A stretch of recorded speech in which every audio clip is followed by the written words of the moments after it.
बहुत दिनों से मन में इच्छा थी कि एक बार तिरुपति बालाजी विजिट किया जाए। तो सोचा इस बार कि आप लोग का एग्ज़ाम होने वाला है, उसके पहले एक बार तिरुपति बालाजी जाया जाए, भगवान वेंकटेश्वर के सामने जाकर जो है उनसे प्रार्थना किया जाए कि हमारे बच्चों का अच्छा रिज़ल्ट देना, उनको सफल बनाना। तो सोचा चलो इस बहाने कम से कम हमें साउथ में जाने का मौका मिलेगा। सदर्न पार्ट ऑफ इंडिया बाकी रेस्ट ऑफ द इंडिया से थोड़ा-सा डिफरेंट दिखाई पड़ता है, वहाँ का ज्योग्राफी थोड़ा-सा डिफरेंट टाइप का है और भारती का काफ़ी दिन से मन था साउदर्न पार्ट ऑफ इंडिया में विजिट करने का। तो हम निकल पड़े तिरुपति के लिए।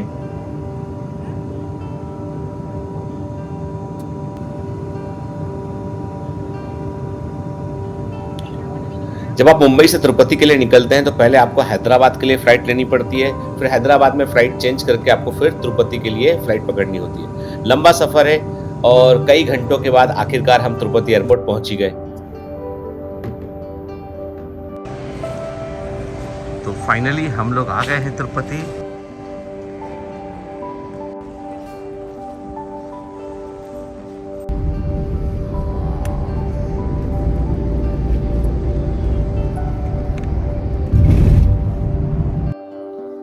तिरुपति एयरपोर्ट से बाहर निकलते ही एक सबसे अच्छी बात ये लगी कि काफ़ी ग्रीनरी है। मतलब तिरुपति के अंदर उन्होंने जो है वो काफ़ी एनवायरनमेंट को सेव किया हुआ है। तो एयरपोर्ट के बाहर आपको बाकायदा सलीके से लगे हुए कई सारे प्लांट्स दिखाई पड़ते हैं और ओवरऑल पूरी जगह जो है वो बड़ी ग्रीन है।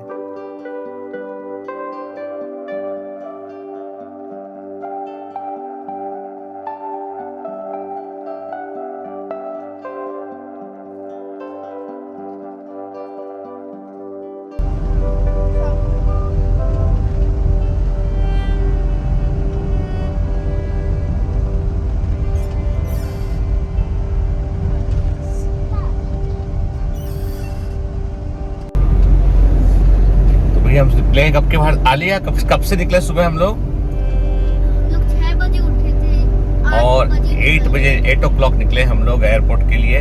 और अभी कितना बज रहा है? अभी बज रहा है शाम को 5:30 बज रहा है ना? ठीक है 5:30 ना। इतने घंटे लगते हैं मुंबई से तिरुपति आने में फ्लाइट से। पहले आप जाओगे, हम लोग जल्दी भी निकल गए थे। एक तो हम इनकी एक है यहाँ पर, तो इनकी वजह से हम लोग जल्दी निकल गए थे। तो क्या करते हैं? क्या फ्लाइट को छोड़ के निकलते, लटकते हुए जाते हैं उसमें?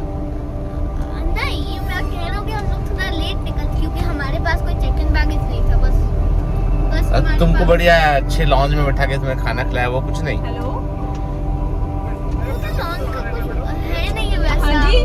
पूरे अस्त व्यस्त हो चुके हैं। आप हालत देख के समझ सकते हैं कि इतने घंटे ट्रेवल करने में क्या होता है। पहले हम लोग हैदराबाद गए थे, हैदराबाद में 2 घंटे रुके, फिर वहाँ से हम लोग आज तिरुपति पहुँचे।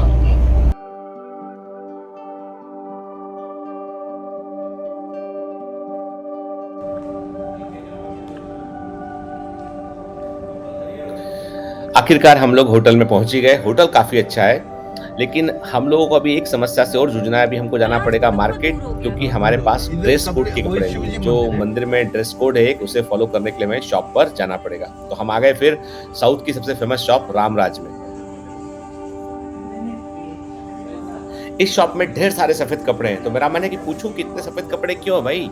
White is a peacefulness and no chemicalized cloth.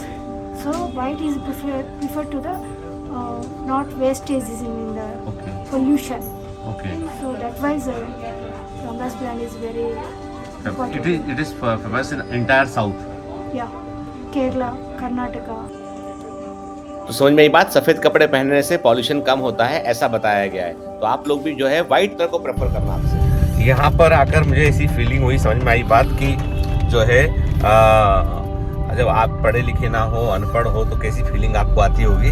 सब जो लिखा हुआ है वो तेलुगु में लिखा हुआ है, एक भी नाम पढ़ते हुए नहीं आता है। वो तो अच्छा हुआ तो अच्छा हुआ कि इंग्लिश जानते हैं अपन लोग, तो पढ़ लेते हैं नाम को, और ये लोग इंग्लिश में लिख देते हैं। अदरवाइज क्या है कि वो मतलब क्या लिखा है, क्यों लिखा है, कुछ समझ में नहीं आता उसमें, है ना। वो जो बिल दिया है ना रामराज का, वो भी पूरा तेलुगु में बिल है, ठीक है। तो हाँ, अभी आलिया कितना बज रहा है सुबह का? 4:15 हो रहा है अभी, और हम लोग निकले हैं तिरुपति के लिए। और तिरुपति में है, हाँ, तिरुमाला के लिए निकले हैं, सही बोल रहे हो तुम, तिरुमाला के लिए निकले हम लोग।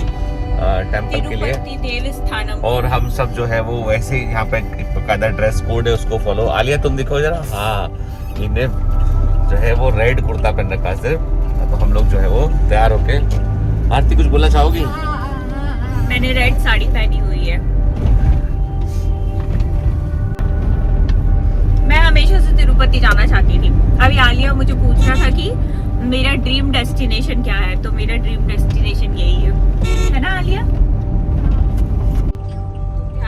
तिरुपति से तिरुमाला जाने में तकरीबन 1 घंटे के आसपास का समय लगता है। रात का समय था और 7 पहाड़ जो है क्रॉस करने पड़ते हैं। एक्चुअली में कई लोग जो है वॉक करके वहाँ तक पहुँचते हैं और उसके बाद जो है 24 घंटे की एक लंबी लाइन में भी लगते लोग।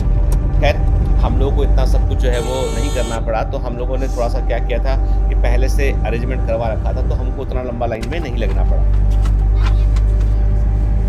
मंदिर में काफ़ी टाइट सिक्योरिटी होती है, तो कोई भी स्मार्ट वॉच, मोबाइल फ़ोन, कोई भी तरह का रिकॉर्डिंग कुछ भी अलाउड नहीं है वहाँ पर। सब कुछ बाहर ही रखवा लेते हैं। तो मंदिर के रास्ते में हम लोग ऑलमोस्ट हैं, तो हम वहाँ पर रिकॉर्डिंग नहीं कर पाएंगे।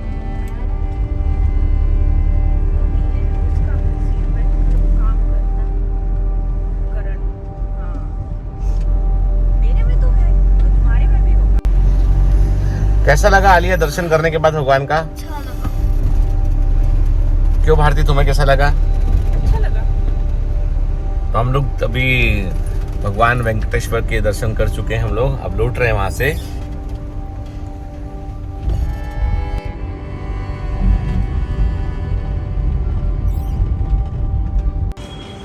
भगवान के दर्शन के बाद अब आई फोटो सेशन की बारी। 300 फोटो खींचने के बाद तुम्हारे कितने फोटो हो गए भारती? और भी पूछ दो।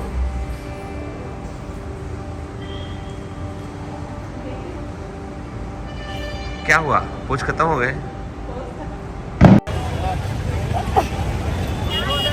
बाजार में ऐसी भर भर के भीड़ थी कि इस भीड़ को देखकर तो कोविड भी सुसाइड कर ले। आखिरकार अब आ गए एक बाजार में देखने के लिए कि लोकल बाजार कैसा होता है।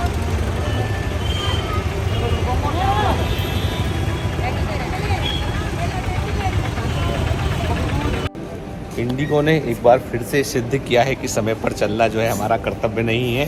तो अभी हमारा फ्लाइट है डिलेड और हम लोग जो 7 बजे मुंबई पहुंचने वाले थे, अब वो पहुंचेंगे हम लोग 11:30 साढ़े 11 बजे यार एयरपोर्ट। वहाँ से फिर कार से जाएंगे घर, तो 1 घंटा और लग जाएगा ना, है ना? तो हम लोग जो है वो 12:30 है ना। तो मतलब आज का जो है वो एयरपोर्ट पर बैठे हुए हैं, घंटों से इंतजार कर रहे हैं और इंडिगो ने नए बोर्डिंग पास इशू कर दिए, ये रखे पॉकेट में, है ना? तो अब बस तो इंडिगो अपना रिकॉर्ड कायम रखिए आप डिले करने का। हम मुंबई पहुंचे रात के 2 बजे।